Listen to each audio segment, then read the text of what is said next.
এখানে কি মাছের নাম কি? মাছ পুঁটি আছে, ট্যাংরা আছে, নানা বিধের মাছ। আচ্ছা, ভ্যারাইটির মাছ। ওদের কি অবস্থা দেখো ভাই রে ভাই। রাস্তায় জল উঠে যাওয়ায় এই ছেলেগুলো যে কি মজা করলো, আমরা দাঁড়িয়ে দাঁড়িয়ে সেটাই দেখছিলাম।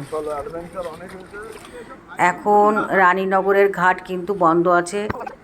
যারা রানীনগর ঘাট থেকে জিরাটের দিকে যান তারা অবশ্যই জেনে আসবেন কবে ঘাট খুলবে।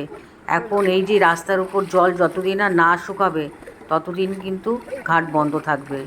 তবে হ্যাঁ, মিলনগড়ের ঘাটটা কিন্তু চলছে। আমি একজন গৃহবধূ, আমার ভিডিওটা যদি একটু সাবস্ক্রাইব করে দেন তাহলে আমার নতুন ভিডিও বানাতে আগ্রহ জন্মাবে। এটাই আমার প্রথম ভিডিও।